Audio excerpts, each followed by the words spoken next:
Hostages. So, why do you think that both horror movies and romantic comedies like to employ abduction as a plot? Well, I don't know why both of them like to do it. I know why horror movies like to do it. Why do I need your help. Why do rom-coms like to do it? It's scary to be held hostage. It I is, guess maybe the... but it's also exciting. It's sexy. It can be when it's, Wesley doing the Right. abducting. I definitely think that there are some Stockholm things Right. where this idea of being put in a high pressure situation that stimulates your emotions and you're forced to trust someone. I think also romance fans in general a lot of them are big fans of what I like to call enemies to lovers situations. So putting people in a situation where Yeah. they have to be antagonistic and on opposite sides. So there's like a built-in external conflict, but then they fall for each other anyway. It's just, it's catnip. Even though I think on a psychological level, it is, troubling, right? Right. Just this idea of falling for someone who's abducted you. The forbidden. It There's the is. sense of the forbidden, right? Oh, yeah. So tell me, why do you think horror movies do it? Well, because it's scary. No one wants to be held hostage. They're going to kill you. That one's easy. Yeah, it does. It definitely, it really is so ripe. Like, there's so many good hostage abduction movies. And I think, like, the newest iteration of the hostage movie is the reverse hostage, where somebody gets kidnapped. I've seen, like, a couple horror yeah. movies like this where there's, the turnaround where now Right. the abductor becomes the prey because they took the wrong type of The hostage. game of cat and mouse becomes cat and cat. Yeah.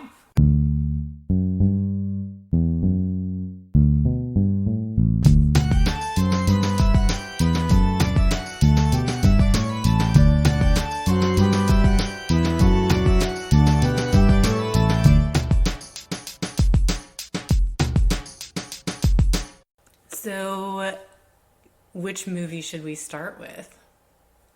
Oh, that's a good question. I feel like The Princess Bride is going to be probably one of the best movies we ever review.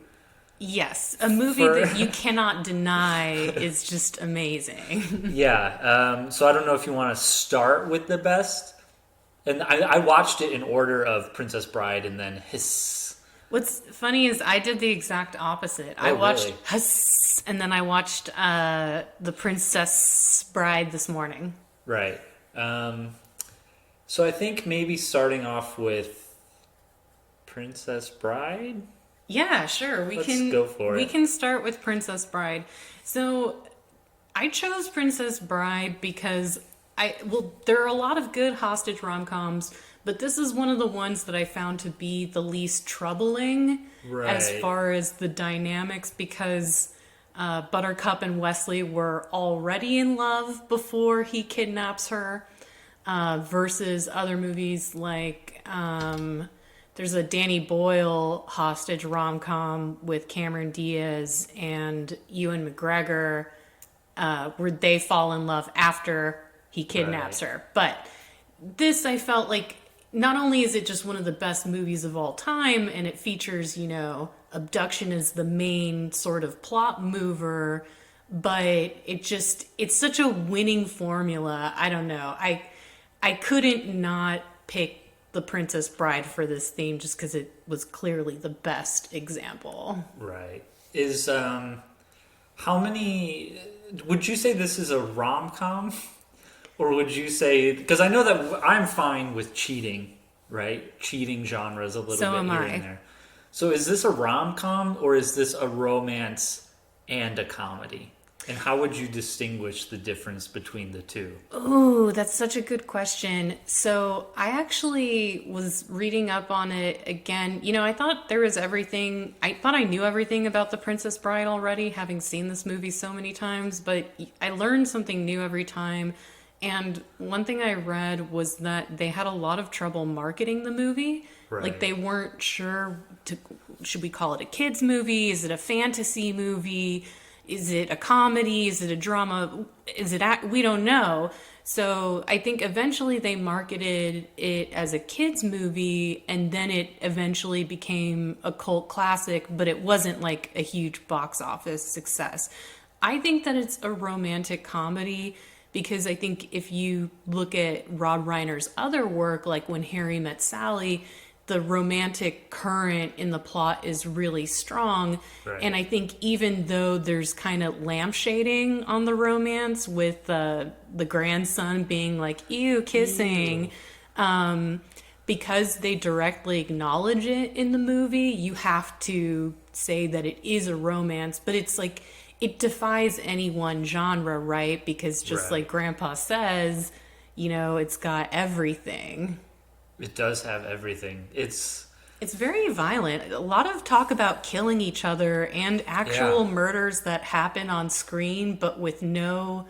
Like, I kind of forgot that we just saw Wesley murder Wallace Shawn on screen, but then we never feel bad about it. No. Like, Wallace Shawn does a really good job of being someone we're totally fine with being killed. instantly despicable. Yeah, instantly... inconceivable, or totally conceivable that he would be killed.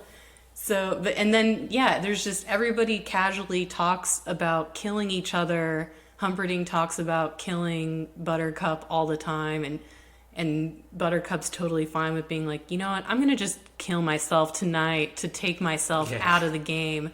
So there is a lot of like casual violence in the movie, but it's just packaged so prettily in this like gauzy fantasy. So it's still like a romance, right?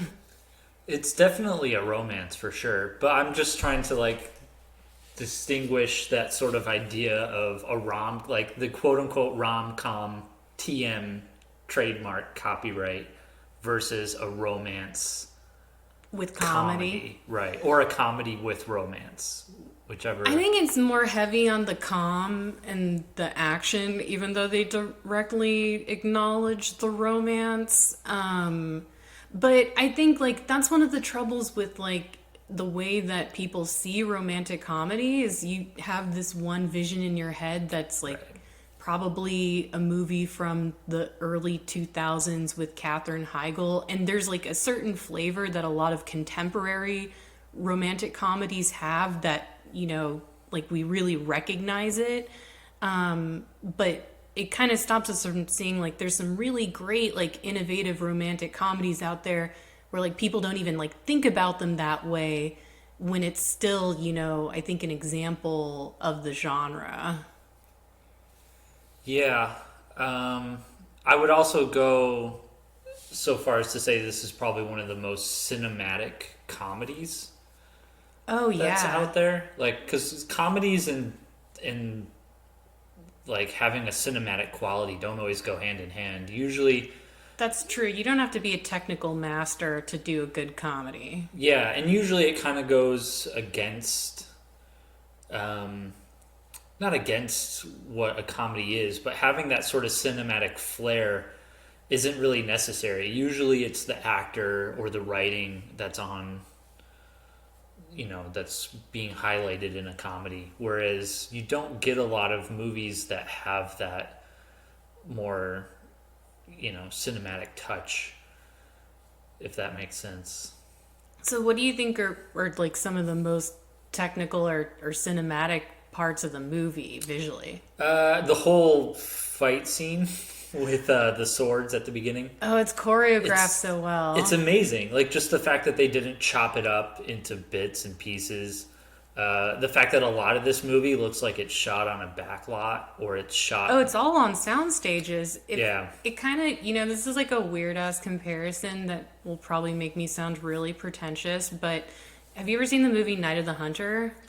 Yes. So you know how like Charles Laughton like does like the whole movie on a sound stage, and it has kind of like a fairy tale like feel. Like similarly, I feel like The Princess Bride isn't aiming for realism, and so they're perfectly fine building these really amazing sets for the movie. Like obviously the sword fight scene is on a set, and then the fire swamp scene definitely looks like a set that they built. Right. And it's just like, the practical effects are really, really cool. And, it's definitely something that I think like our generation is nostalgic for today, is like how cool some of the practical effects movies from the 80s were. And you see that both here and in like a lot of the horror movies from that same generation. Yeah. Yeah, just everything about this movie, the fact that it was made when it was made, the fact that they had to use practical effects so that when you dive into the sand, it really looks like, they dive into sand. That made me, when I watched this movie as a kid, that scene made me really anxious. Like, there's like 3 scenes in the movie that always like made me feel like awful. That scene, the fight with the rat, and when Buttercup almost gets taken by the eels, like definitely feels like the movie, like they did nail some good like emotional anxiety points. And it's all front loaded though too. You know what I mean? Like all the 3 scenes that you just mentioned are from the first half of the movie. Yeah. I think that's interesting that they really kind of play up the fantasy element in the first half, and then in the second half they kind of go more into just the relationships between the characters. Well, that's the hook, right? Yeah. Like if you're like grandson, you're here for all the action, and then you stay for the relationship after you've been led into the trap. Yeah, well, then consider me hooked. But even like it's very cinematic, and I think like Rob Reiner's really good at doing stuff like that, and he does it too in When Harry Met Sally. But it still also has some really great like pithy dialogue, and just it's so good that I don't even notice the times when it seems like they're not really trying to be funny or clever, because just like the clever dialogue is so packed. I was kind of surprised by how like the synthesized score kind of still worked for me. Yeah. Like I thought I would think it was corny, but I still really liked it. I would say that was probably my biggest takeaway on this go around, because I've seen the movie a bunch of times. Same. But this time I really kind of noted how the music sold me on all the fantasy elements. And it's not like a real like orchestra. Like it all sounds like synthesized, like one guy just did it. Right. Yeah, I don't know. I'm a big fan of that kind of stuff anyway, so maybe that's why it worked for me. Yeah, I feel like synthesized scores actually do sound kind of cool with medieval set movies, but I don't know why that is. Maybe because a lot of video games are also medieval set? Could be. I'm trying to think of all the video games I've played that are Gauntlet. medieval set. Gauntlet. Castlevania. I guess Zelda, sort of. Sort of, yeah. I'm not a big Zelda fan, though. That's the problem. Oh, really? Oh, really? Yeah. Really? So, okay. So should we talk about, we never really went into a summary of The Princess Bride. We just went right into our discussion. Yeah, we could do a quick little summary if you wanted. Did you want to do the summary? Yeah, sure. So as you mentioned, well, so here's a big thing. I don't know if we talked about this on podcasts or not, but I know that you don't like the whole dream thing in movies, where it's like at the end of the movie, oh, it was all a dream. Isn't that the same kind of thing here, though? Where it's like, oh, it was all a story. Wait, Do but you feel... that's totally different. Because How is it totally different? It's completely different because it was all a dream proceeds on the presumption that it's reality, and then they pull the rug out and they're like, haha, it was all a dream. So I think in general, maybe it's because I I just don't care about spoilers. I also feel like antagonistic towards twists that are just there to be a twist for Right. surprise. For me, like, a twist is a good twist if it builds suspense, and especially if you find out about the twist before the characters do. Right. Like, you find out that it's all a dream before the protagonist does, and it can actually build emotionally, but you already know that there's a frame story before you even go into the fantasy element. But so it's purely the end twist, rug being pulled out from under you, like, it didn't really matter anyway. That's what you don't like about it. Instead of, It has to be earned. Like, there Right. has to be set up earlier in the movie that makes the twist feel as if it were the only inevitable option. I'm trying to think of because here, a good example. like, but here there's characters who aren't real, but we're getting invested in them. You know what I mean? But it's a story. We know that they're fictional and that we're getting invested. All right, yeah, that makes sense. They don't have to be real people for us to care about them. Yeah, they're fake anyway, right? So it's all a movie. I mean, speaking of unreal people that we care about, I have a lot to say about Harry the alcoholic snake and how much I cared about him. Oh, yeah. Yeah, so definitely I think that love of a fictional character, them being fictional, does not prevent that. Sure. So this movie starts off with Fred Savage in bed, sick, playing baseball, video game baseball, and his grandfather comes in and wants to read him a story. And the story is a sort of lovey-dovey story at first, and Fred Savage is all, I don't want to hear any of this. But then quickly the story turns into a more action-y, fantasy, adventure story where Buttercup is supposed to be marrying the Prince Humperdinck, and she doesn't want to marry him because she loves Wesley, who was killed by pirates, the dread pirate Roberts. This is true. Although I will say she should. I mean, Humperdinck is kind of a dick, but I do think Chris Sarandon's pretty hot. And if you choose Fright Night at some point during our yeah. podcast, I love it. Okay. I gotcha. What other is he in? A lot of other stuff, or no? I don't know that much stuff that he's been in. I know that he was Mr. Susan Sarandon for a while. Right. And I think he did the voice of Jack Skellington in The Nightmare Before Christmas. But really, it's The Princess Bride and Fright Night that I know him from. Pretty Pretty much just this movie for me. Oh, you never seen Fright Night? I've seen it a long time ago, so I'd have to re-catch up on that.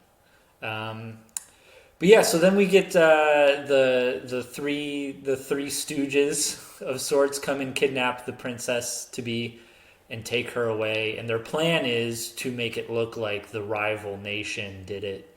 And so while they're trying to escape with the princess, a pirate ship shows up, and this mysterious pirate guy starts following them. And then A Man in Black. Yes, the Man in Black, the mysterious pirate. Then we get the first of our sort of confrontation scenes where the pirate confronts Inigo Montoya, the swordsman, the Spaniard. I was really struck by Wesley's Sakamoto-ness. Yes. Sakamoto being so there's a Japanese anime called Haven't You Heard? It's Sakamoto, where this student Sakamoto is an excessively competent person who's perfect at everything he does, and apparently so is Wesley. Yeah. Like he does not. He has.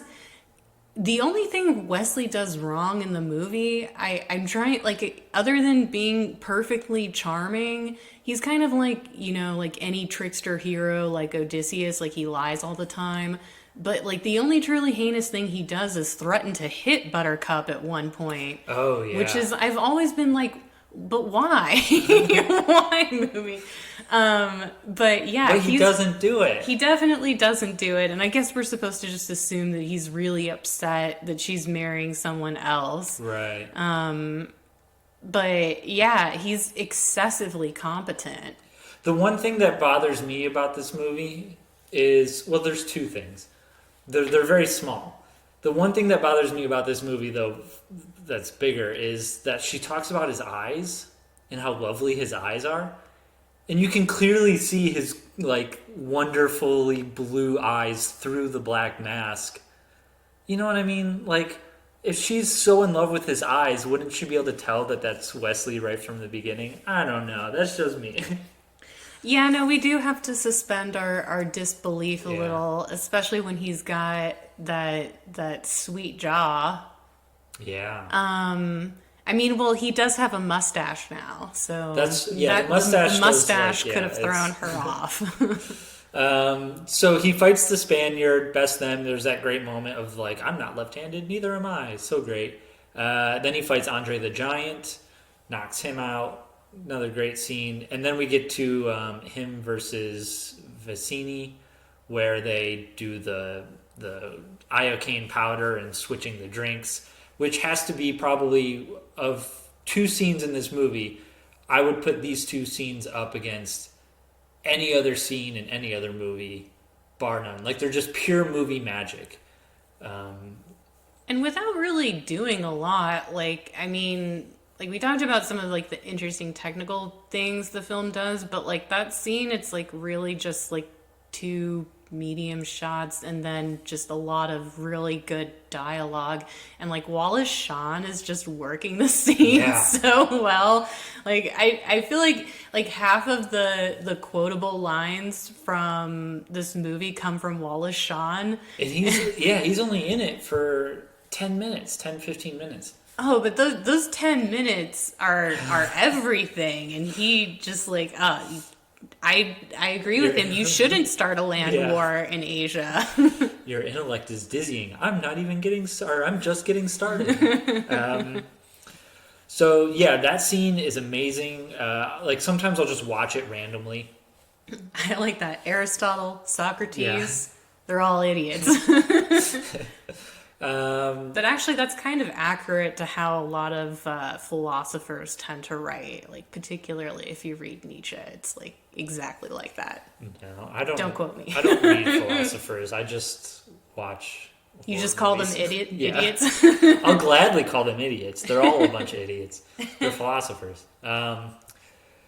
So then he bests him, and he takes Buttercup, and they have a little, like you said, a little sort of tete-a-tete. Yeah, tete-a-tete, where she pushes him down, and then he's like, as you wish, which means, of course, that he is actually Wesley, her true love, who she thought was dead, but is not really dead.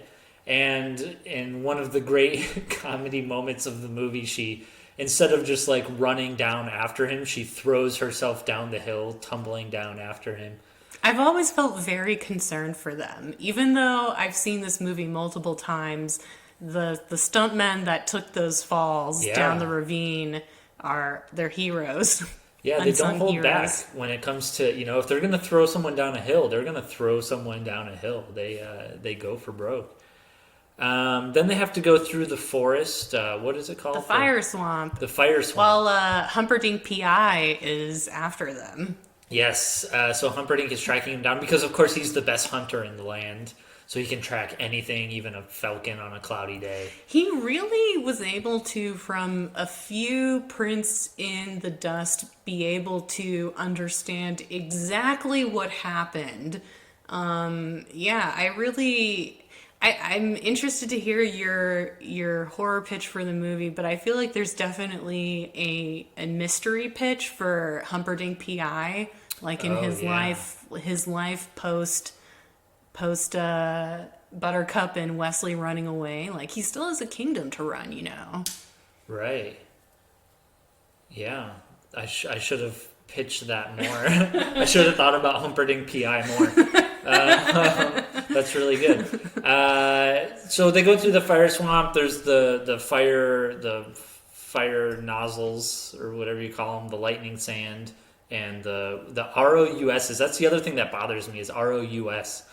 I'm like, just say rodent of unusual size. It doesn't save you that many syllables, and it's so awkward. That's true. ROUS. ROUS. I also like that Wesley lies to her about not believing in them when he sees two of them. Yeah. Because like I said, like Wesley's the kind of romantic hero that is totally cool with lying all the time. Right. But for supposedly good reasons. Yeah, he's like you said, he's a Sakamoto. He's gotta, save He's her. very mysterious. Yeah, très chic. So they get out, but then they get captured. So Buttercup has to go back with Humperdinck, and Wesley has to go to the pit. He of goes despair. with Mr. Jamie Lee Curtis to the pit of despair. Yes, and then there he's tortured and killed. Even, oh my god, and He's only mostly dead. only mostly dead. But then Fezzik and Andre the Giant. No, that is Andre the Giant. Mm-hmm. Andre and Inigo Montoya. They have to go find the Man in Black, the mysterious Man in Black, because they want to storm the castle. Because of course, it turns out that Humperdinck's right hand man has 6 fingers, so he killed Inigo Montoya's father. Oh my gosh, so much going on. Everyone's got a little moment or something to do, which It's makes really this movie easily plotted. Like the movie Yeah. goes by so quickly, but like as far as there's nobody has to stop and question why anybody is going where they're going at that point. Yeah, it's very Aristotelian in its Ooh, I thought you didn't read philosophy. I thought you in didn't its read that approach- idiot. that guy in its approach to story, because it's very much A leads to B leads to C leads to D. So it's very much like, because this happens, then this happens. And so the whole movie kind of takes place, the whole story at least takes place under this like condensed time span, where because they kidnapped the princess, then Wesley confronts them. Then Right. So yeah, it's all very good. But they then our 2 side heroes have to go resurrect our main hero, so they bring him to Miracle Max, the miracle worker, in another great scene that's just Billy Crystal and Carol Kane I know. chewing that scenery. It's completely unnecessary, but at the same time, it totally makes the movie. Yeah. So they give him a pill. They go to the castle. I wanted to eat that chocolate pill. Did you It's- ever want to eat that yes. chocolate pill when you were a kid? She made it look really delicious. Yeah, when she's coating it on, I'm not a big chocolate person, but when she's coating that chocolate on the pill and she's like, it helps it go down easier. I'm like, oh yeah. I don't know. Maybe That'll it's go the down makeup really they put on movie food, but it always gets to me. Like that one, the food scene in Hook. Or if you've ever seen the movie The Little Princess, there's a scene where they wake up and there's like an entire buffet of food. It's incredible. But yeah, it's just, I don't know, movie food. I Yeah. want to eat it. I imagine they have some kind of spray or, like To make it specifically shiny. made- Yeah. Did you ever have Ghost Bad Dream spray, like the anti-bad dream spray when you were a kid? No. It was basically just I air don't know freshener. what that is. It's basically just air freshener, but the actual canister that holds the spray says "No more bad dreams," and it's got like a ghost, like a Ghostbusters type thing. The cross with the ghost through it. And so basically, like if you think you're gonna have bad dreams, you can just spray the spray, and then you won't have bad dreams. It's for kids. It's great. So I imagine that's what they have for movie food. It's just like this spray That makes it shiny and pretty. that makes it shiny. That's just like, I don't know what it would be, but it's just something you could buy at like Home Depot, but it says movie food spray on it. Ooh. Experts chime in. Yeah. So then they wake up Wesley. They storm the castle. hello, my name is Inigo Montoya. You killed my father. Prepare to die. Which is the second of the scenes that I But would he takes put a up against lot of any. damage in that fight. Like, Yes. he's one hit point away from death by the end. But that's what makes it so great. It does. I do like you want so desperately for him to succeed, and then he almost fails completely. It is Right. perfect. But then he gets that great moment of, for a PG movie, like, there's no swearing in the movie, and like never do you feel kind of like they're he making does up say for it. bitch. But he says bitch, yeah. He goes, offer me money, offer me this, offer me power, whatever. And he's like, I want my father back, you son of a bitch. I'm glad that bitch made it through PG. Yeah, Maybe that was the P for the G. yeah. And all the kissing, of course. Ew. Ew. So Inigo Montoya kills Count, what is it, Rugen? So he kills Count Rugen, and then Wesley tells Humperdinck all about the pain, bluffs his way into victory, and then... That was kind of a horror movie moment. Yeah, I remember that really creeping me out as a kid, too. Yeah, you could imagine Humperdinck that way. But now I watch it with that, like, PC vibe of, like, I don't think you're supposed to say, like, I'm going to disfigure you and disfigurement is going to make you ugly and... But now they would show it in CGI. Yeah, I guess that's true. Well, yeah, that would be a really horrific moment if they actually showed what he would look like. I feel like in the gritty reboot of The Princess Bride, that's exactly what they would do. Oh, no. And I never want that to happen. No. Christopher Nolan can leave The Princess Bride alone. Yeah, get away, Christopher Nolan. Get out of here.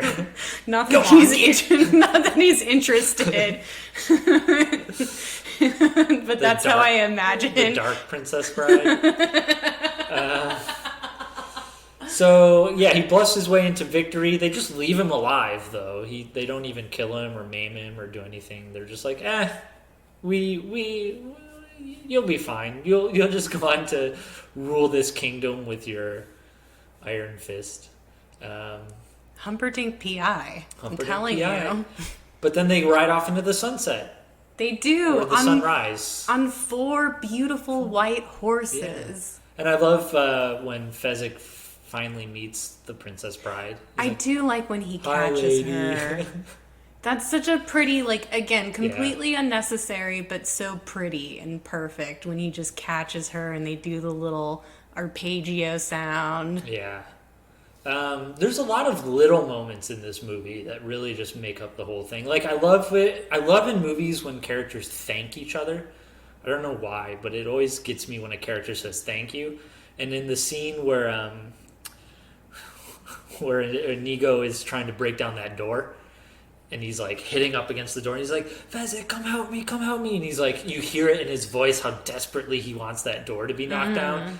And Fezzik has to leave Wesley behind, comes out, and he just, with one hit, knocks the door right down. And Inigo Montoya, who's trying to catch his father's killer, who has no time to say thank you, says thank you. And it's just such a small moment, but...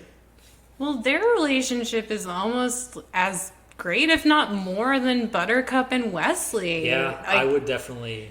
Yeah, and I think that's another thing that makes this a romantic comedy is just that emphasis on relationships, not just the main romantic pairing, but I think a lot of the good romantic comedies have a lot of family and friend elements that are touching too, and their friendship in the movie is great. Like, you get the whole rhyming thing that establishes this, history and their inside jokes, and then I like how Fezzik gets Inigo back together after he's totally despondent. Like, I would definitely watch another sequel movie other than Humperdinck P.I. I would totally watch the Fezzik and Inigo Pirate Road movie. Yeah.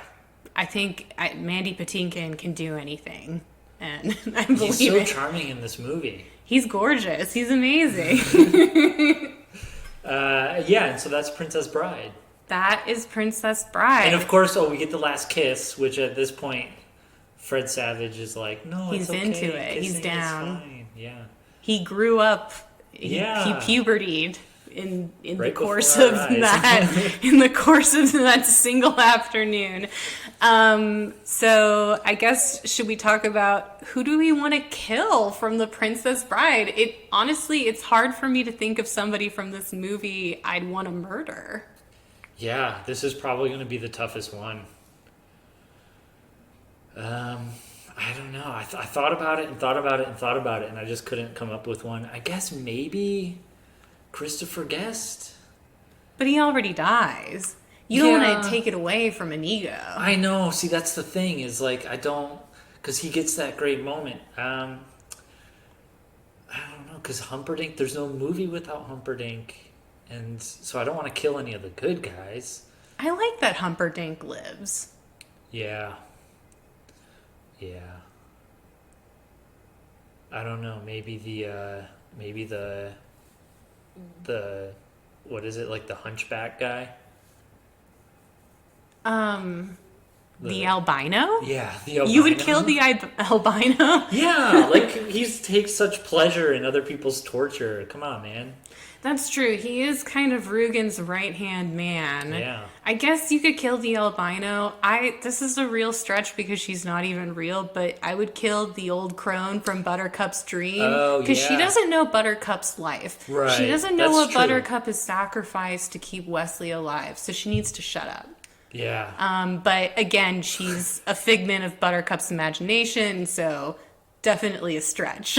No, I think that's a great choice. Yeah, she's but her, like, I love it when characters are so despicable, but they lean into that. So she doesn't just say boo. She's like boo. She really she's like great. she chews that scenery of just boo boo, and then all the ways to say trash, just throwing that at the poor princess. I feel so bad for her now. So tell me, how hard or easy was it to come up with a horror pitch for this movie? I did not come up with a huge pitch. I came up with a huge pitch for the other one. Ooh. But I kind of just came up with like an elevator pitch. Okay, great. So I'm calling it The Princess Pirate. Oh, Instead. that doesn't sound horrible. No. This is definitely going to be more of like an adventure horror movie where it's just more of that fantasy element of monsters and Like Eric the Viking, but more death? What's Eric the Viking? You never seen Eric the Viking? No, is that a movie? Yeah, it's Tim Robbins, I think, is a Viking, and it's kind of no. like a Monty Python style comedy. No, I've never even heard of it. Yeah, but okay, go on. Okay, so Buttercup and Wesley are in love, of course. Pirates kill Wesley. They straight up murder him, so he's actually dead. And then Buttercup hires the 3 mercenaries to help her, and she goes and To finds... get revenge? Yes. Fuck yeah. So she goes to find the pirates, she kills them, and she takes over, so she becomes the Dread Pirate Roberts. Oh, I'm so here for this version. Then she finds the magical relic that they've stolen, so now it becomes like Pirates of the Caribbean, where we've got like magic involved. And she has to go into the afterlife to reclaim Wesley's soul. Oh, wow, that's mythical. Yeah. So while she's down there, she has to fight monsters and skeletons, like in this version. In the regular version, they go to the fire swamp. Like in Clash of the Titans. Yeah, so it's very much like a Clash of the Titans, sort of, but with her being the main hero. Then she goes, in the meantime, while she's down in the afterlife hunting for Wesley's soul, the 3 mercenaries go back to the mainland and they have their own misadventures of like the comedy relief of they have to find Wesley's corpse. So, because if you revive his soul, you've got to have a place to put it. So they have to go find his corpse.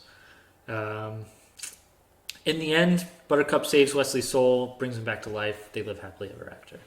That's kind of my elevator pitch. Oh, I like that. And I feel like now that we've seen Robin, I guess the credit was introducing Robin, right? Yeah. So was this her very first movie? Yeah.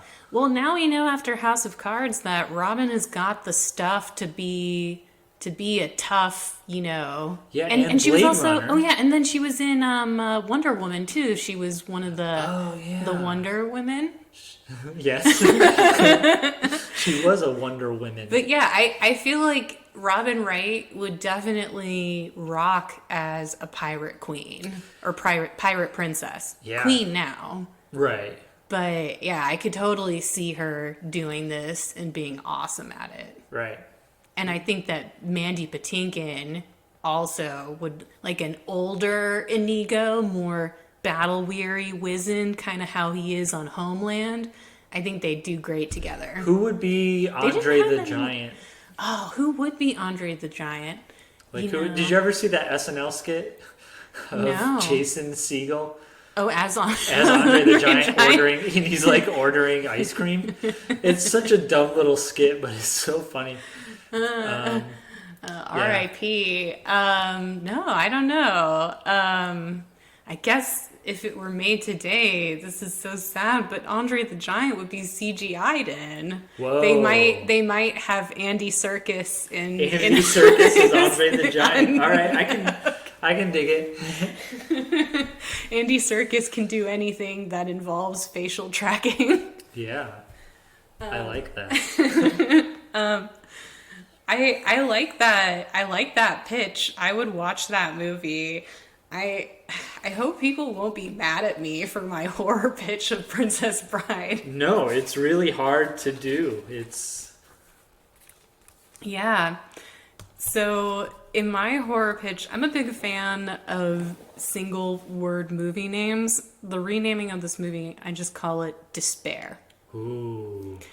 And in my horror version, the whole thing is going to take place in the Pit of Despair, which is, rather than a single torture chamber, like a complete like maze of torture chambers and puzzles, kind of like Saw. Right. I mean, yes, I was inspired by Carrie Eel's oeuvre, and I was also inspired by Cube too. So, like, imagine we've got Wesley, Buttercup, Fezzik, Inigo, and Vizzini waking up in one of the chambers, not knowing how they got there, but they do know why they're there. They're there because Humperdinck put them there to punish them and to be tortured by Count Rugen.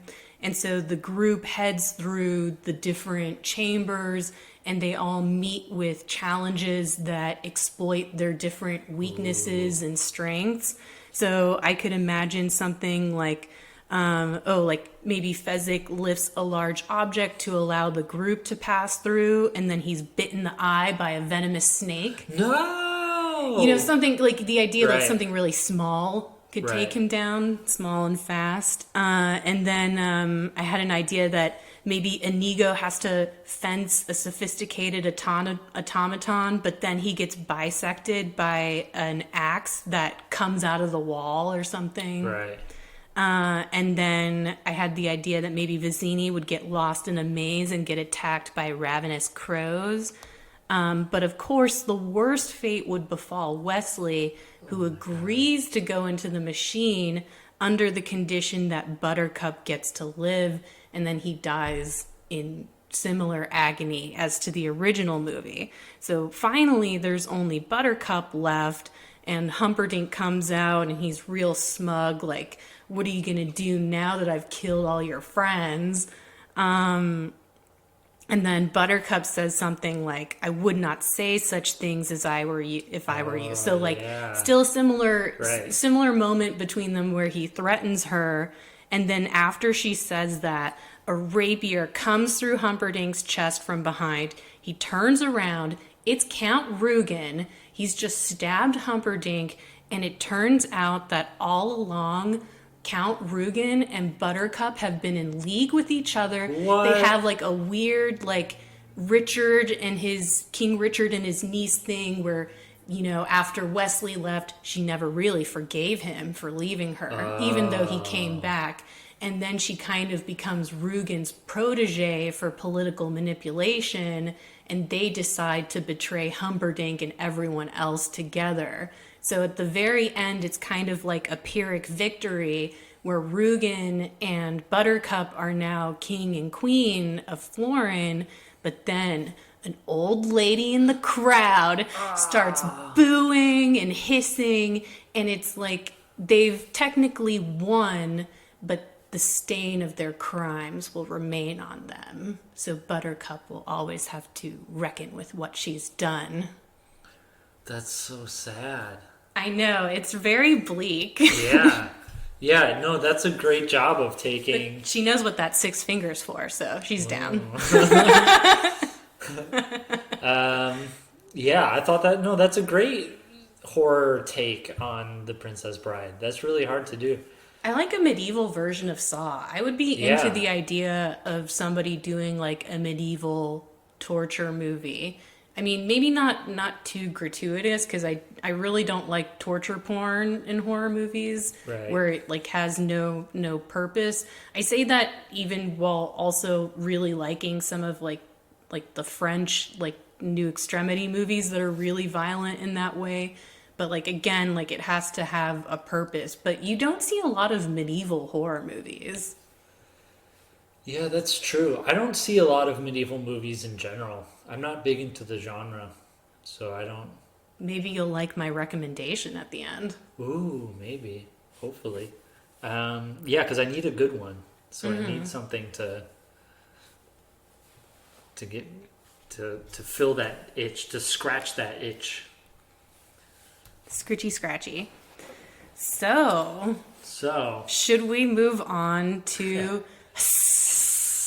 So tell me, you told me that you saw Hiss before you chose it. What made you interested in choosing this movie? Well, I'd seen it a long, long time ago. I remember me and my brother watched it, and the biggest takeaway we had from the movie was how the guy sort of gets the cobra, which is he uses one hand to distract the cobra, and then he reaches around with the other hand and snatches it. And so we used to do that to our dog all the time. Did it work? Oh, yeah, we would cobra him all the time. So, is that what you called it? I don't think we had a name for it. I just had to come up with one. So we cobra'd him. And that was basically the one thing that I remembered about this movie.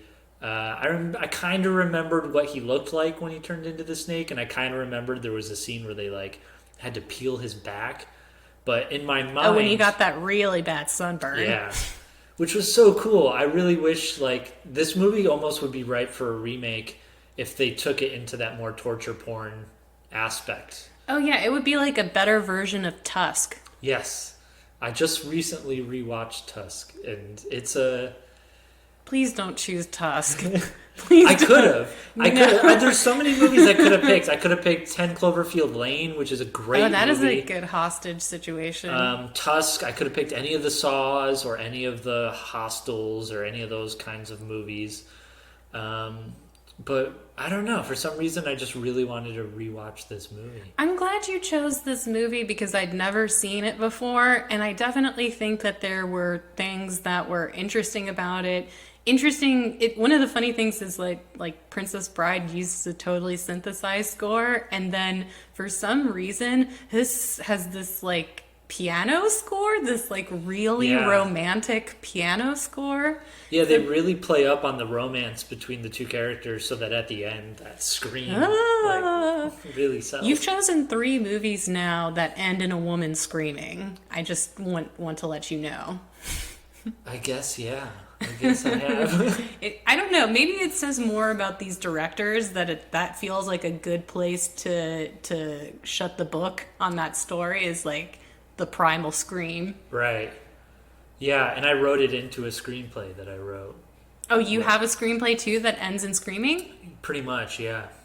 Why? So why do you think that's a good ending for a lot of horror movies? Like you said, it's that primal, like you're reducing, if you're going to take a character and sort of scare them to death but not actually kill them, then you have to reduce them down to that primal animalistic urge of like survive to kill or be killed. And I think Texas Chainsaw Massacre 2 does that better than any other movie, where it's like, you know, other movies have explored it.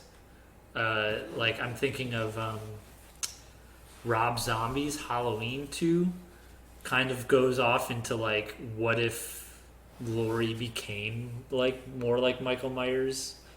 It's that. Did you see that one? I don't think I saw that one. I saw his Halloween reboot. Right. But yeah, he definitely likes to play with that kind of thing, like. Or like Devil's Rejects. Oh, I love Devil's Rejects. Yeah, where the cop becomes like the killer. And the rejects are the heroes. Yeah. So I don't know. I guess it's just interesting to see the character broken down to that point where it's like they never would have thought like anyone could be broken down to that point. It's like Joker. Like anyone could become me under the right circumstances. That's true. Yeah.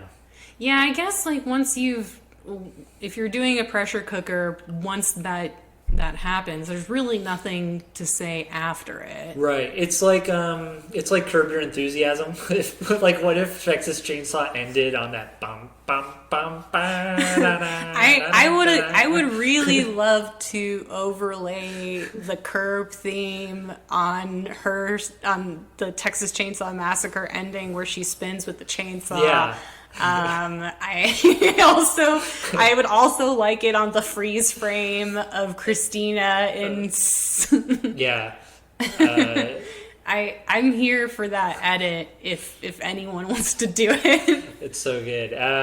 Yeah, I just like that kind of like it all builds, and then instead of getting that big moment where it's like, oh, we actually get to see her become like the killer and actually have to deal with the consequences. It's like, no, we see her become the killer, the end. Yeah. I like movies that just say the end, boom, done. I think we've talked about it before. I don't like epilogues. Yeah. I prefer that to epilogues, which I just think are just like, they're either really sappy or they're always a setup for a sequel. Right. Well, that's one thing I don't mind as much in horror movies is when they do that final scene that sets up for a sequel. Like it's, to me it's kind of just like part of the genre, part of... I'm just anti-kumbaya moments. Like, I feel like it works in a movie like Beetlejuice, where like a happy ending is suspected or is expected. But in like a strict horror movie, getting the Beetlejuice ending would make me mad. No, I hear you. Yeah, so I don't know. I chose this movie because it's about a guy. I thought he was more of a hostage throughout it. He's an unwitting hostage. I feel like David's really dumb, actually. Yeah, he is kind of dumb. A lot of stuff is happening to him, and he's just like, no, yeah, give me more shots, doctor. Yeah, he trusts Dr. Stoner implicitly, and but he just goes along with it. And I kind of suspect... So this might be a good segue into the summary of the movie. So we start with Dr. Stoner and the owner of a freak show moving this large box that's making animal noises into the freak show guy's truck. And the guy thanks him. And Dr. Stoner's like, yeah, you're taking my failed experiment. Right. And then the next day, Dr. Stoner goes to this... Well, that first scene... Yeah. Top notch. Oh, I do like that it started with them. They're down in the cellar, the door's open, and you're kind of tracking from the cart. So, like, there's definitely some parts in this movie that I think are filmed really well. The movie goes real slow. It goes for this slow burn for the rest of the movie, and it goes for, like, happy, fun, go lucky so that to sell the ending. But that first scene is really, really, really good. It's really well done. Yeah, I agree. I think that they did a good job of hooking you at the beginning with that scene and kind of like, well, what's going on here? And then we learned the next day that coincidentally Dr. Stoner's assistant is gone and he needs a new one. We'll learn very soon how that relates to the first scene of the movie. And Dr. Daniels, the professor, recommends the student David. And I think that, tell me if you agree with this, I think that Dr. Daniels recommends David because he hates Dr. Stoner and he thinks David's annoying. Yeah. I think that's a good observation. Yeah, and you hear David saying to Dr. Stoner, he's like, I always ask questions in class. And Dr. Daniel says, like, why don't you think about that? Like, Right. Do you think David's one of those guys in class who's like, I just want to play devil's advocate? No, I think he genuinely wants to learn about. Is he just like a Flanders? Is that why he's unliked by the professor and the jock in class? Yeah, I think he's just a nerd, and he has a genuine love for learning. He's And very so- fascinated by that king cobra. Yes. But yeah, I think it's like one of those things where maybe the professor, even though he's like the head of the department, when someone's asking him real questions that he might not know the answers to, he's just like, ugh, I don't have time for this, or I don't, like maybe it's above his knowledge grade, and so he's just like, you know what? Why don't you go find out? So David does agree to be a research assistant, and we get some snake info. Like we get a little bit of Animal Planet action where Yeah. we learn about taking care of snakes in captivity. And we also meet Dr. Stoner's daughter, Christina. And we learn that David also gets, or no, we don't learn, but David gets a shot from Dr. Stoner that's supposed to help immunize him Right. against the effects of snake venom. But then that night at dinner, he falls into a coma and then has a really strange dream with images of the fall, like Satan's fall from Right. heaven, and then also transposed images of limbs, and just they mentioned the fall once. Like, he was talking about the origin of snakes, but then we don't really talk about the fall after, but it's prominent in David's dreams. I'm curious. I guess I felt like they could have leaned further on the satanic stuff, but Yeah, they that would have didn't. been really cool if they leaned into it. I agree. They mention it, but they don't really go fully into it, and that would have been a really cool idea of like his body becoming more and more satanic almost. Yeah, I wonder, like, so in the reboot of this movie, could you see someone doing it like Cronenberg or something, Yes. where Yeah, his yeah, body's really gross? Yeah. Like, his transformation is just nasty. Yeah. Yeah, I think Cronenberg could definitely do something. I mean, The Fly, right? Right. But So- no, it's a really cool idea of like someone taking care of you while they're also like disfiguring you. Right. He doesn't Like know that human he's a centipede. hostage. Right. I guess that's what makes it creepier. So you could say this isn't like a strict hostage movie where he gets just abducted at the beginning. He gets lured in, and then when it's too late, there's really nothing he can do about it. So over the course of the summer, David receives more shots, but things start to get weird. He starts to feel cold all the time. His skin starts peeling. And one night, he and Christina go to a carnival and run into, what's his name? Is his name Steve? Yeah, Steve. Yeah, Steve Randall, I think. But anyways, so they run into this bully, Steve, from David's class, who hates David because he passed a note to his girlfriend. Yeah, that was really weird when he's like, you got my... Well, it's not his girlfriend, but when he's like, you got her in trouble. It's Yeah. like, no, you got her in trouble. Yeah, Steve's antagonism towards David was not exactly earned in the way that Inigo Montoya's was. Yeah, it's very grindhousey in the sense that it's very cartoonish and one-sided and I think we could have just believed that Steve just doesn't like David, because I kind of agree with Dr. Daniels. David seems really annoying. So Wow, a lot of David hate going on in this I'm podcast. sorry. David's not my favorite. I sidelined him in my remake. I Okay. invented a new protagonist. Wow. Where were we? Oh, yeah, Steve. And Yes. this antagonism between them. So Steve and David get into it at this carnival, and then David, I'm sorry, David bites Steve on the neck. Yeah. I really should give David a break, because as an actor, he's asked to do some things that I think as an actor are hard to perform. Right. Like, act like a snake in this fight is one of the... I think he sells it. Like, You think he did it? Yeah, I thought he did a really good job of like. I didn't Snake remember fighting? Yeah, and I didn't remember any of this stuff in the. I remembered a little bit of the carnival stuff, but I didn't remember Steve as a character.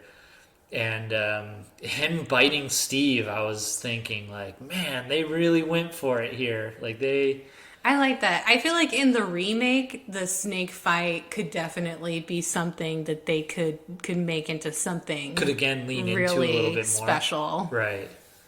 Yeah, this movie is a lot of like cool ideas, but it doesn't quite lean into them in the way that that would have tickled me just a little bit more. Right, yeah. Like, I feel like Hollywood's always remaking things, and what they really should be doing is taking really obscure movies like this that nobody knows about, and then just mining them for ideas. So they can Right. still make remakes without being original or having to take the time to come up with an original concept, but still make it feel like one. That's my suggestion. Yeah. To Although, producers. yeah, this movie would definitely have to be a smaller movie. I feel like this would be more of a Blumhouse movie. Oh yeah. Or like, what is it? A24. Yeah. Yeah. I could see it being something like that. Like I mentioned Cronenberg. I feel like Guillermo del Toro could also do something like this and have Yeah. fun with it. There's got to be some like auteur out there who's like, "This is my movie," and just like wants to redo it, because I feel like that's like a passion project for a lot of people. Yeah. That's definitely how I felt rewatching it now. Was not like, this is my movie. Like, this isn't going to be the movie that I would pick if Hollywood came to me and said, you could remake any movie, go. I wouldn't be like, yes, that's my movie. Give it to me now. I really hope there is someone out there where this is their movie that they want to remake. Right. Yeah, I would love to talk to that person for sure, because it's a good movie. This is a really good movie, but it's just not great. Yeah, it has some great things in it, and I feel the same way about why am I blanking? Texas Chainsaw Massacre 2. Right. It had some really great stuff in it, but then there were other things where I'm like, I don't even know, or it just I think the right expression would just say it just didn't work. Right. But the things that really did work, I felt like I could see, like, this is really great. I don't know. Yeah, no, I definitely feel that way. Like Texas Chainsaw 2, that movie surprised me more than I thought it would, because that movie was just bonkers. The And I acting in the love movie was movies. good. Yeah. It had really good acting in it. I And think it had good moments where it was like, Yeah. oh yeah, that is what should happen right now. Like when Leatherface starts dancing with the chick Stretch. Oh, I loved And it. he puts the face on her and he starts dancing with her. Like, oh, yeah, that would be what would happen right now. Well, That is so any cool. scenes with the family in Texas Chainsaw are Right. great. I always feel like that's kind of like, as far as like the brand for the series, like the family dinner, his workshop, those are just the best parts. But Yeah, in terms of like asking actors to do weird things and then having scenes Oh yeah, that you have just more don't experience with this than I do. having scenes that just are weird but they are sort of like glue. Like that's kind of what it feels like is like there are some scenes in this movie that feel like I guess the difference between Texas Chainsaw 2 and this movie is Texas Chainsaw 2 feels like glue. Like the weird scenes that just don't make sense. They do make sense in the grand scheme of things, but they don't make sense to our logical world. Is that like those scenes feel like glue that you need to get from A to C, so you have to have this weird gluey scene of B in between. Whereas this movie feels more like filler. Yeah, the whole skinny dipping scene, I Yeah. really could have done without, and it's more than just my antagonism towards David as a person and a classmate. It's just like I felt like the leaf filter Yeah. was really distracting. They had to. I don't think there was a because I read a little bit on the IMDb trivia for this, Oh, and I don't think that there was PG-13 at the time, so they couldn't show any nudity, or else they'd get an no R. tushies. Right. So they had to do the Austin Powers like, let's cover up. But it was literally butts. like they imposed a leaf filter on the camera and then moved the same filter in different places according to the shot so that it would cover any nudity on the screen. Right. It definitely felt like something that happened in post-production where Right. they just threw up their hands and were like, fine. Yeah. This one leaf is going to be the magical leaf that covers up. But I mean, yeah, you do what you got to do, right? I guess so. So after the carnival, the most tragic scene in the film happens, in my opinion, which is Steve, for whatever reason, decides to sneak into the stoner yeah. house through Christina's bedroom, and he gets attacked by the stoner's pet python, Harry, who's also an alcoholic. They show them feeding this snake whiskey so many times, Yeah. and they're like, "Drink your whiskey, Harry." And I'm here for this alcoholic snake. And when Steve killed Harry, I mean, admittedly in self-defense, but he was sneaking through that window. I was definitely as cut up as Christina was. I Do felt you like think Harry was Harry a big was loss. a person? I guess not, because the whole idea is that. He's a python. Yeah, but was he a person? Oh, I kept thinking that he was a person. I kept thinking. never. Oh, like Get Out, Right. where like the other snakes might have been former people. Yeah, and I thought that maybe what the doctor was going for was trying to replicate a king cobra, whereas, like, oops, I accidentally turned someone into a boa. Oops, I guess I got to try again with a different person. I actually thought Harry was just a python, Right. but it does make it more poignant to think that maybe he used to be a person. Right, because he's like got that little whimpering like noise that he's always making. He's always kind of like chirping. That's true. They definitely do some snake. sound effects for the snakes that I was not sure were actual snake sounds. I always like it in movies or shows or stuff where they give animals other animal sound effects. There's a great show that I watch called Monster Bug Wars, which you can catch every single episode on YouTube. Ooh. And it's just bugs eating each other. That's all the show is. But then they give them like Foley effects.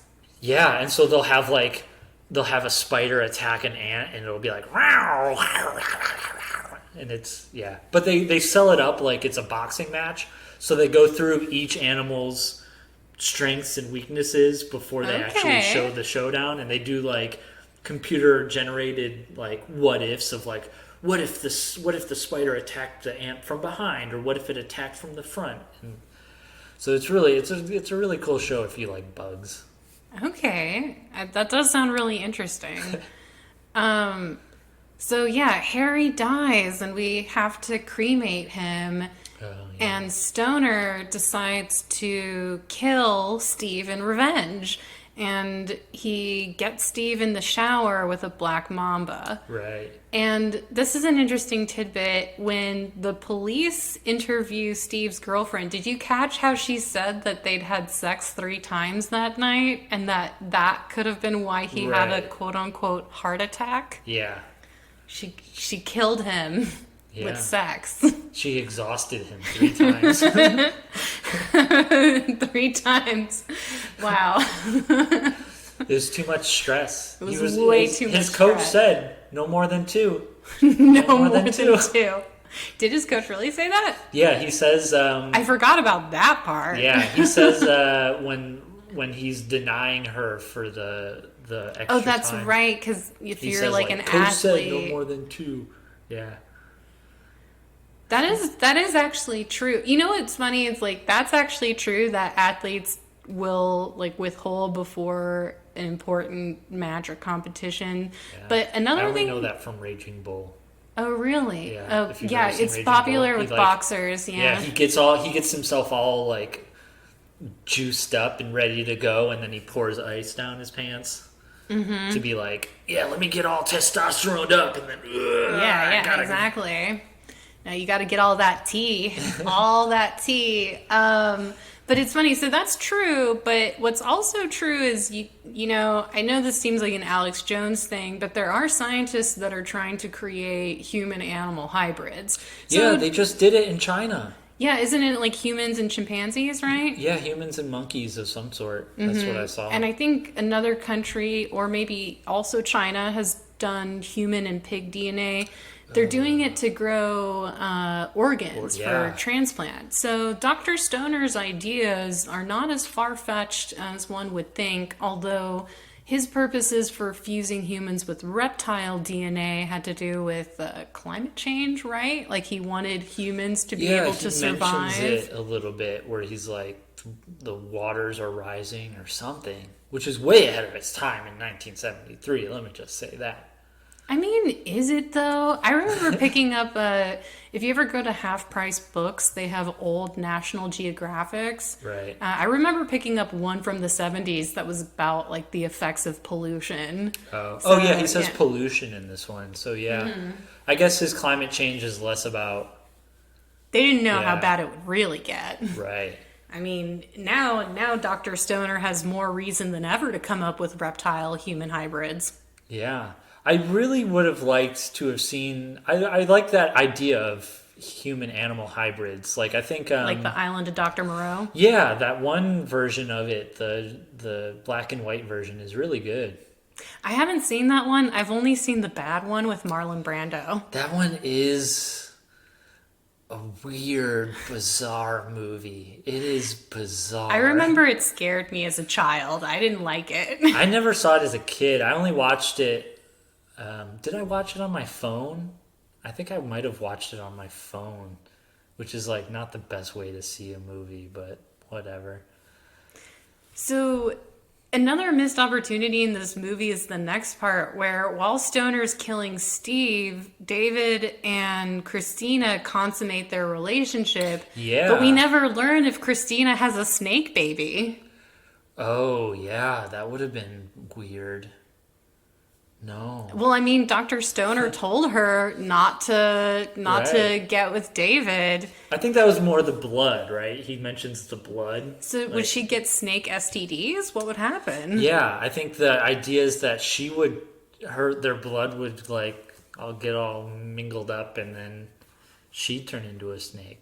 Ruh-roh. The anti-venom is so poisonous. It's such a potent thing he's injecting them with. Oh my god. And then the next day, David wakes up with a snake face. Yes. And it pretty much all comes to a head from there because David wakes up with a snake face. Stoner takes him back to the lab to put more shots in him and complete the transformation. Daniels comes down to investigate, gets knocked out and then eaten by a snake. The cops come down. I was confused by why the doctor released the king cobra after he transformed David. And then was the cobra jealous? Yeah, I don't know. I think he knew that, I don't know, I think he wanted to die. He wanted to die by cobra. So he knew that the law was coming down on him and he needed to shut down real quick. I think so. That was my interpretation of it, was that, like, his work was finally done, but I don't know. I don't know why he would do that. It is weird. So he gets killed by his king cobra. David has fully transformed into a king cobra. One thing that I was confused by is the fact that his mass changed with his final transformation. He became smaller because he was now a king cobra. And I feel like it would have been creepier and scarier if he was still man-sized. Right. But I guess in order to put him on equal footing with that mongoose, we had to shrink him down to snake size. Yeah, I mean, again, kind of like a missed opportunity there. But yeah, you could have totally had like a Tusk ending where Right. he's just this freak. Yeah. That would have been my ending, for sure. Yeah, I think that would have been cool. Like kind of, what's that movie with Tyrone Power where he works in the carnival? Did you ever see that with Sonia and I? But it has like kind of a cyclical ending, Right. where, like, spoiler alert, he like witnesses like one of the carnival geeks and is like, what does that guy do? And it's like, oh, he bites the heads off of chickens, and then he becomes a geek at the end of the movie. So it'd be cool to have like a cyclical thing where, like, you know, Tim was the old freak and now David's the new snake Right. freak. Yeah. But instead, I think we can assume that David dies in his fight with a mongoose as Christina screams and watches while the law holds her back. And I think that's how a the safe movie ending, ends.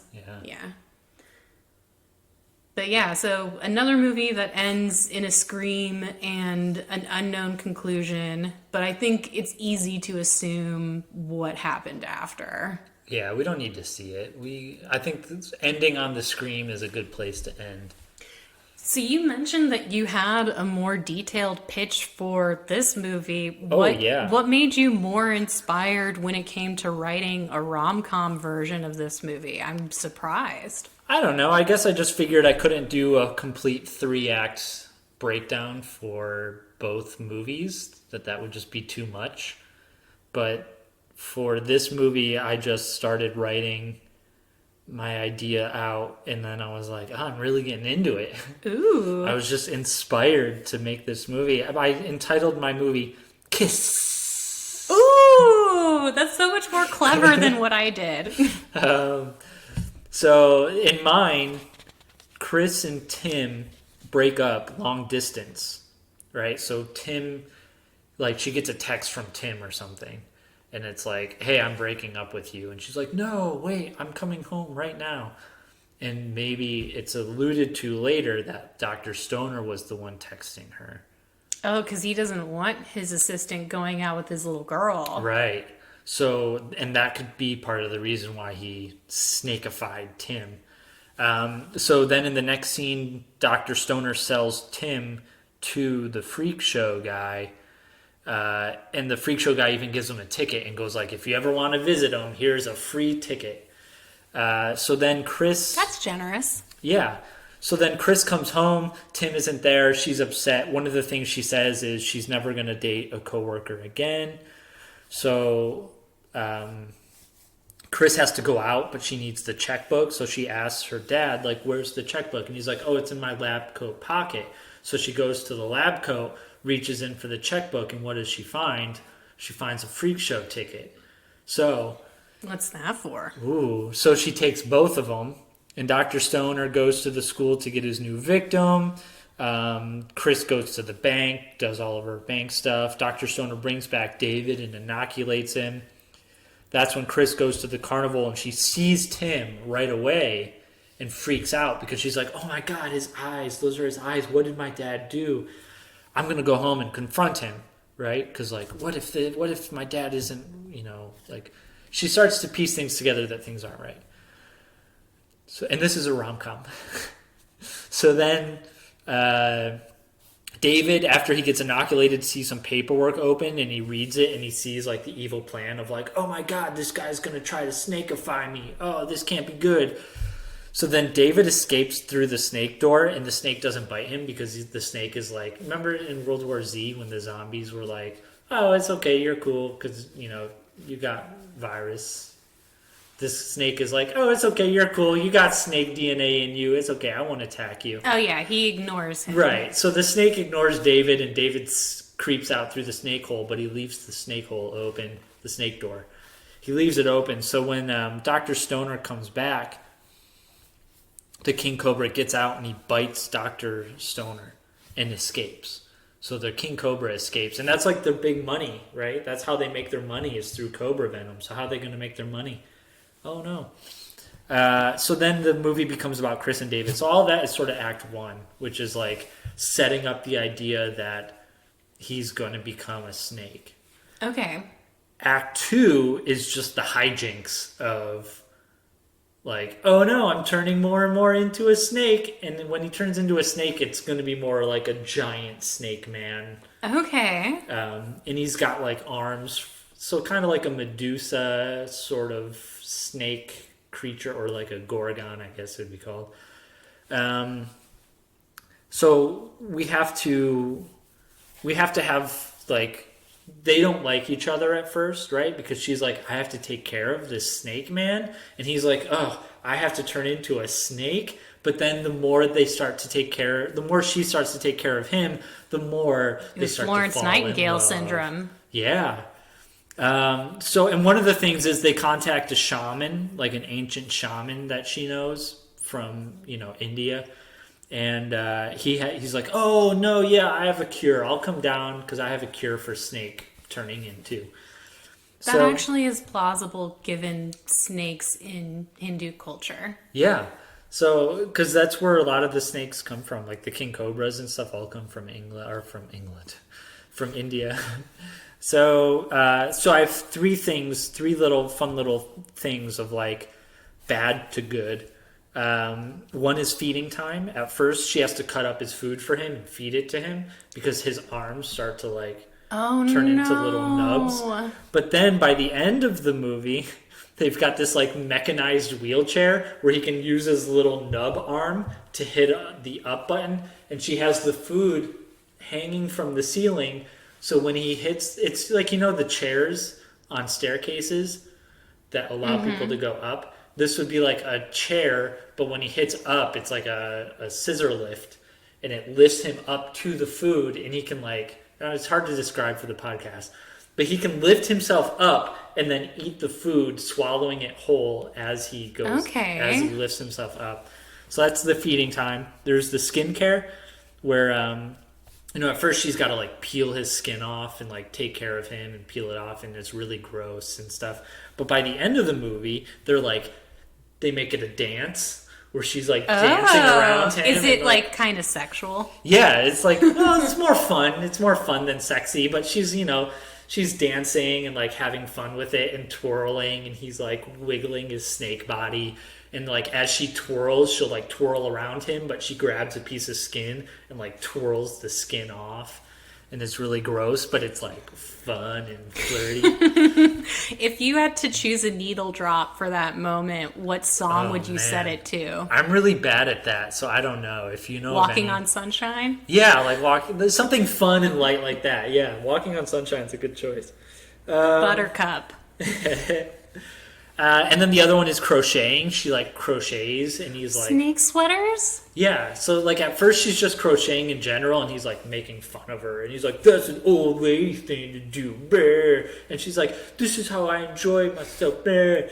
And they're like antagonistic. But then by the end, she's crocheting like little snakes, but she's using real scales. She's like crocheting real snake scales from his skin into these like snakes that she's crocheting. And because he's got a tail, his tail is what she's using to like for the yarn, you know. Oh, so he's helping her. He's helping her. He becomes it becomes like a little friendship. And then as far as sex goes, when she has to take care of him, at first, like as they start to get together, she's like, all right, maybe because you don't have any hands anymore, I'll give you like a little hand helping out. But then by the end of the movie, he's laying down and she's like fully mounting him, and she's like, you know, really into riding him, and she's like, oh my god, you're so wiggly, as he's it like... sounds like some H.P. Lovecraft horror. Yeah, and it's really gross. It's really gross, but it's also really weird. What's that movie with... Do you know that movie with Sam Neill and Isabella Angiani where she's like in love with a Lovecraftian monster? No, that's not The Mouth of Madness, is it? No, but that movie's also great. Yeah. But yeah, that's what your pitch is making me think of. I'll remember later. And then the shaman has this cool little bit where he goes to customs and they're like, are you here for business or pleasure? And he's like, business. Like, what's your business? He's like, okay, well, there's a guy who turned into a snake and I have to turn him back into a human. And they're like, what? And then he goes to the police and he tells the police the same story. So the police are like, let us call you a cab. He's like, okay. And then the cabbie's like, so why are you in town? And he tells them the same story. And the cabbie drops him off at a mental institution because that's where the cops sent him because he's completely crazy. So that's the end of the second act. So the beginning of the third act is the shaman has to plan his escape from the mental asylum. And David... the big fight scene, right? Because there's always a fight scene in this movie. The big fight scene is that Chris finds out David has, I don't know what you call it, what the king cobras have. It's not like a cape. A hood? A hood, yes. So she finds out David has a hood that he's been hiding.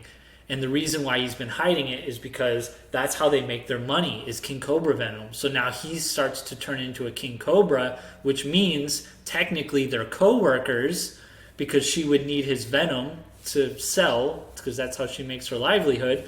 So because he's a king cobra, they have a big fight, and she's like, he's been lying to her this whole time. Not about the whole being time, a just king some cobra? of the time. Just some of the time. So they have a big fight, and Chris leaves, and then the shaman arrives because he broke out of his mental asylum. The shaman arrives, and in order Is the shaman played by Wallace Shawn? Oh, that would be a good one. That would also be whitewashing, though. Oh, whoops, sorry. I forgot that he was an Indian shaman. So the way to turn the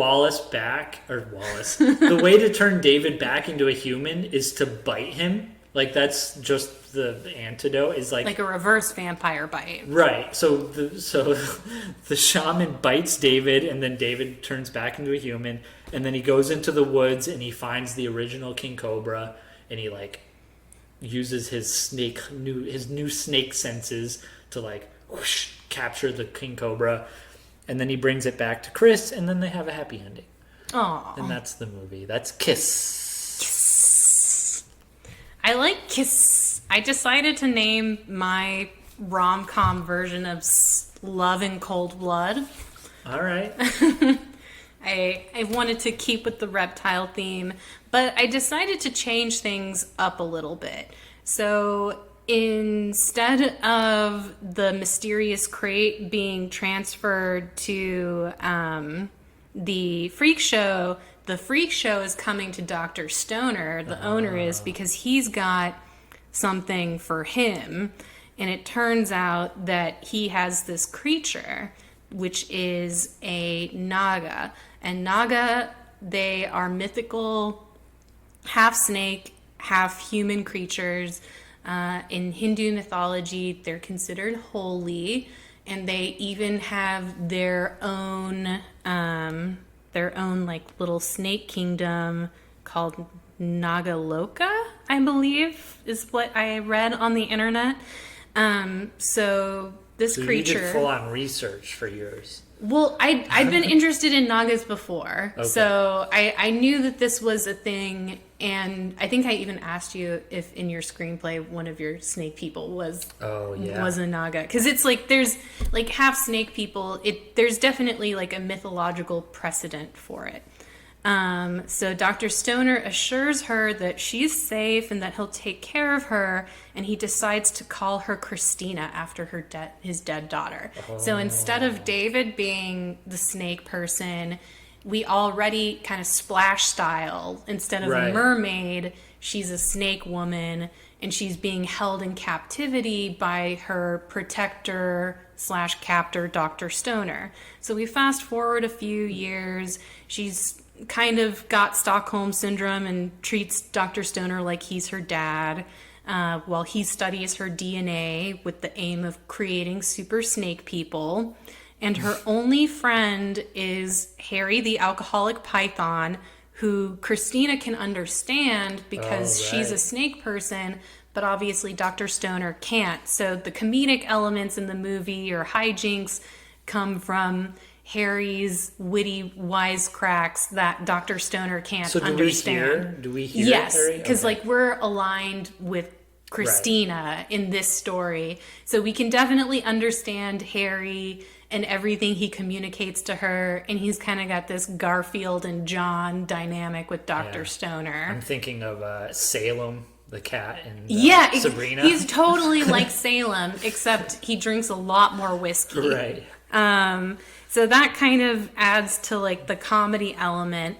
And then one day, Stoner brings back 2 new people.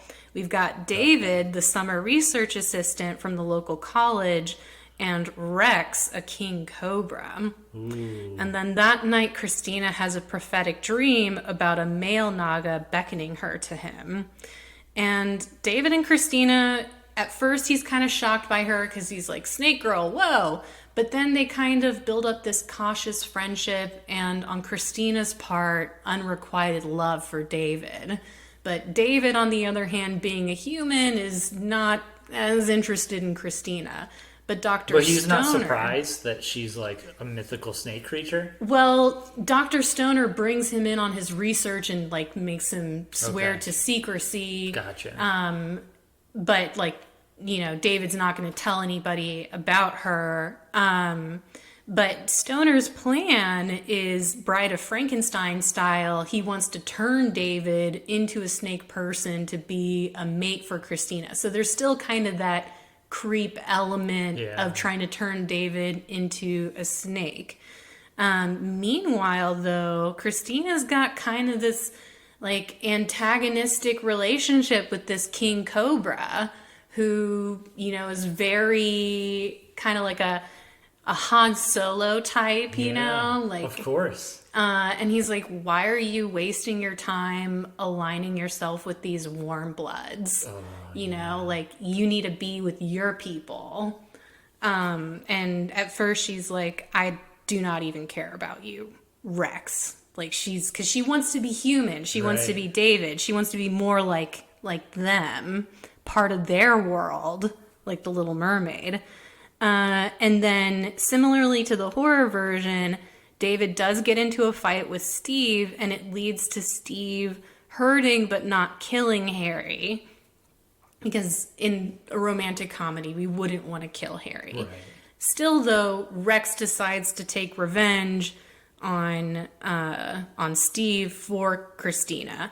And I guess that's like part of them growing to respect and like each other. But then the movie would climax when a weakened Harry reveals to Christina that he knows all about Stoner's plans for David. And then Christina and Rex have to work together to stop Stoner.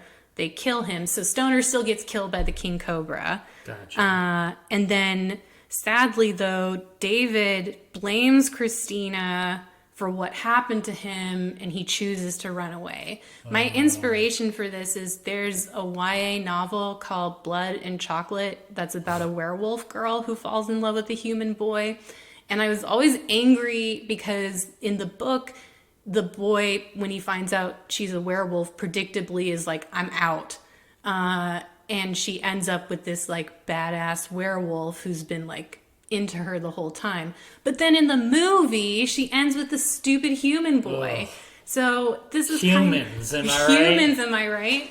But I would rather see this version of Christina, or like in Blood and Chocolate, the werewolf girl with their equal. Right. So at the end of the movie, Rex transforms into a half man, half snake, just like Christina, and he pledges to her.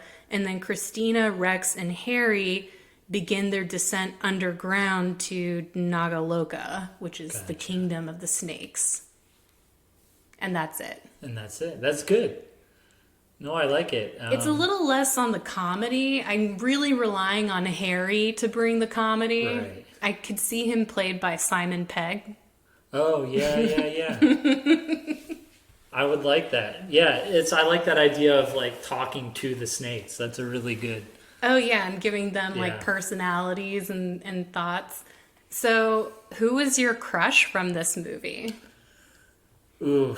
I had a hard time with this one too because on the one hand I really liked Chris and like sort of her spunkiness that she had, but overall I'd have to say Dr. Stoner was my crush. Oh yeah. I mean, just like there was one moment, I forgot, I wish I had written it down for this, but there was one moment. He's kind of a Loomis. Yeah, where he had this moment where he was he really showed his true colors. Like anytime he went full crazy doctor, that's when I liked him. I like crazy doctors in movies like this. So Yeah, I think he did a good job with that. I think mine is obvious. I was definitely here for Harry and his alcoholism, and I think my love for him has deepened with the idea that he might have been once a person. yeah, I never would have thought about that if you hadn't pointed it out. well, maybe. I don't know if the evidence really supports me or not, but I like to think it. I think that definitely goes on the list of like missed opportunities of the movie. Like there's like a lot of things they could have leaned into, but then they just didn't either. Probably for time and budget. I would say most of this movie is probably budget. But it also, this movie terrified me because those are real snakes. They were real snakes. And that's terrifying. And that snake really did bite that guy's foot. I don't know if that was Steve's actual foot. Yeah. Ooh, and I will say, did you think that the snake makeup made them look like Mason Verger from Hannibal? Because that's what I thought of. Is that the guy who gets his face? Yeah, the guy whose skin's all Yeah. messed up. Cause Yeah. No, I thought that they looked like Mason Verger. It's been a while since I watched Hannibal, but yeah, now that you mention it, I can see it. So, recommendations. Oh yeah, recommendations. I was thinking we should call our recommendations Love Bites. Love bites? I Love like bites, that. little Okay. love bites. I like that. Okay. Time for love bites. You know, I've been playing this video game called Into the Breach.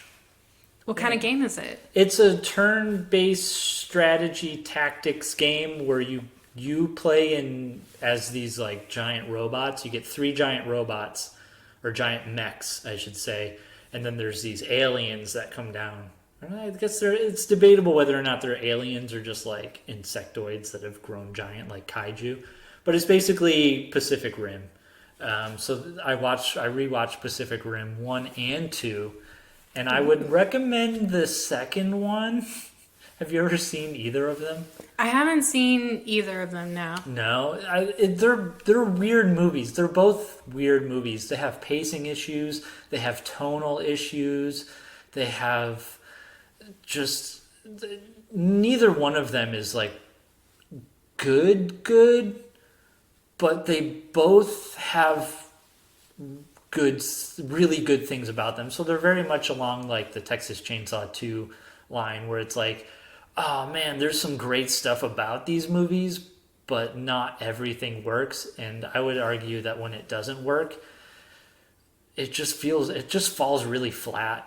And I'd rather see a movie like that, though, that's mixed than one that's just lukewarm or medium throughout. yeah, I hear you. There's been some movies that I've watched recently that are just lukewarm throughout, and it's really disappointing when you see a movie that's like, yeah, when you come out of it not having any opinion about it at all, and you're just like, it was a movie. I think that's the worst, because at least when it's something that you don't like or doesn't work or throws you off, you still connect with it emotionally to where you're like, this makes me angry. Or Right. why would she take off all her clothes when she spills butter on herself? Yes. But when it's just met and you don't care, I don't know. To me, it just feels somehow way worse. But question about Into the Breach. So it's a turn-based game. Does it have, like, for the battle setup, is it like a board where you have to it's move an across the 8 by 8 board? grid. Oh, okay. So it's an 8 by 8 grid. I mean, I guess I can recommend the game as well. Oh, I thought that's what you were recommending. I was recommending Pacific Rim Oh. 2. 2 over 1. Two is crazy. 2 goes into some crazy territory, and I don't want to spoil it because it's I like really crazy. cool. Like, I like the direction that they take the plot, and it becomes much more of a plot heavy movie. They're both kind of plot heavy, but the plot in 2 just goes to some crazy cool places where it just becomes about how crazy can we take it, rather than like, we need to make this realistic, or we need to make this make sense. Like, Yeah. I'm not How crazy interested in can we that. be is a question I'm much more excited to answer than how realistic can we be. Yes. And Pacific Rim 2 goes pretty crazy. I really like that movie a lot. And the pacing is just a little bit better. And some of the tone and stuff is just a little bit better. But Into the Breach is an 8 by 8 grid. And the gimmick of the game is you see all of your enemies' moves before they make them. So your enemy goes first. Your enemy moves first. And then you get to make your moves before they actually attack. So what you can do is you can use your mechs to push the kaiju around. And then because they're already committed to their attacks, they can attack each other.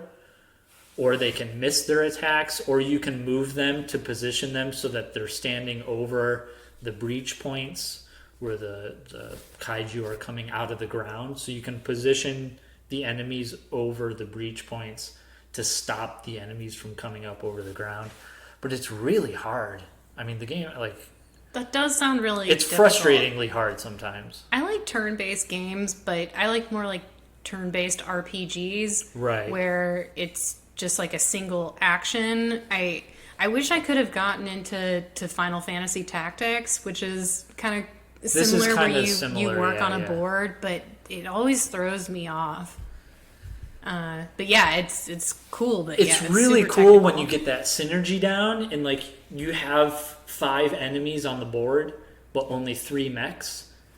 But you can sort of work it in your advantage, and like, oh, if I shoot this guy here, and then he attacks this guy, and then if I position my guy here and push this guy over here, like, once you actually figure it out, it's really cool. But the game is really punishing in the sense that if you make one wrong move, your whole, like, you can spend an hour and a half on one run, and I then can see one that. wrong move, and it's all gone quick.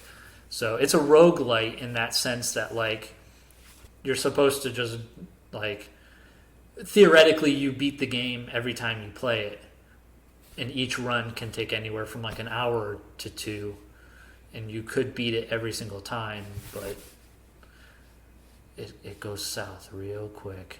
That sounds cool. It is pretty cool. And I'll definitely check out Pacific Rim 2 because it sounds a lot less challenging. Yeah, it is. So how about you? What's your love bite for the listeners? What are my love bites? I've got a couple. I was going to do just one. I wasn't going to be that crazy. But with the recent death of Rutger Hauer, I decided to add on an additional love bite. So my first bite is a hostage movie recommendation. The movie is Red Eye, directed by Wes Craven, starring Rachel McAdams, she of Mean Girls fame, opposite Cillian Murphy, who most people would know from Peaky Blinders, I think, on Netflix. But they're sitting next to each other on a plane.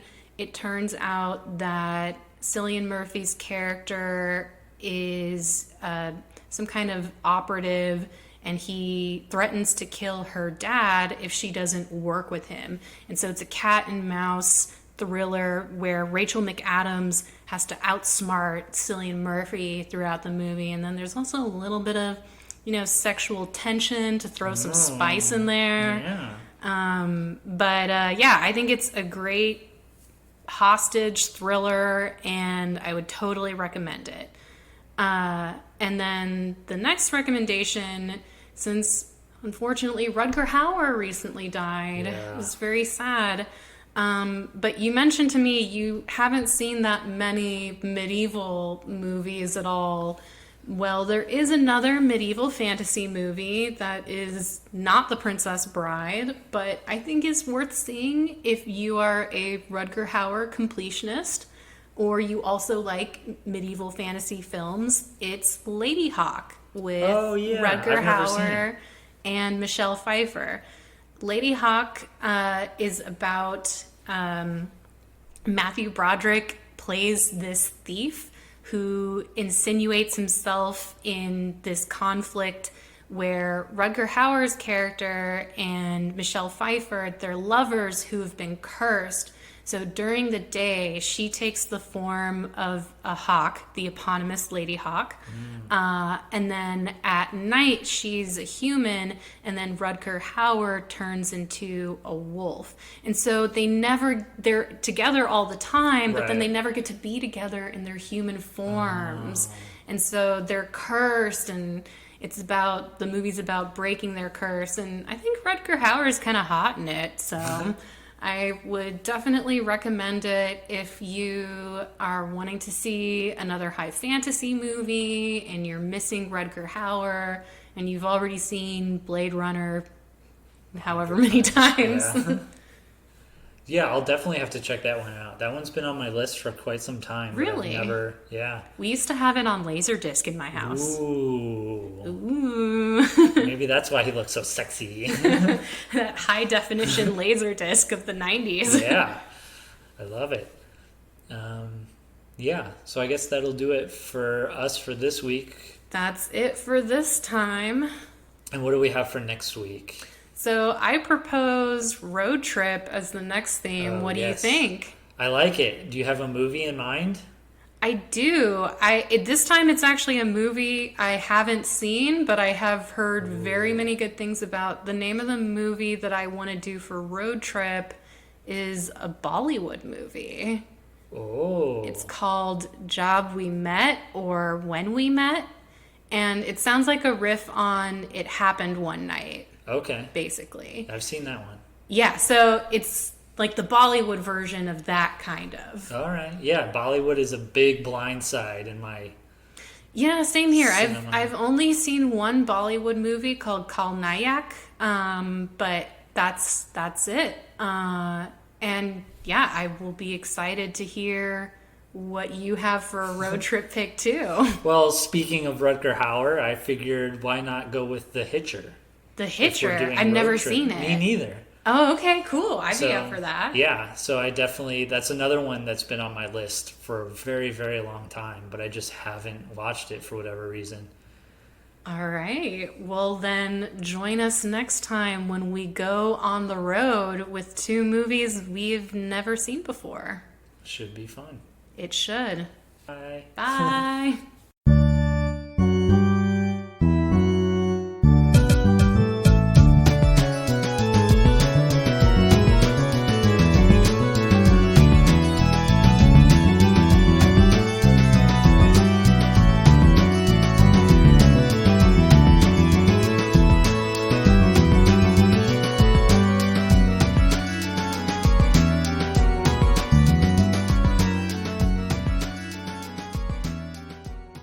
Necromancer is produced by Brett Dorman and Shira Moore. The theme song is Symphonia 3 by Kevin MacLeod on the album Oddities.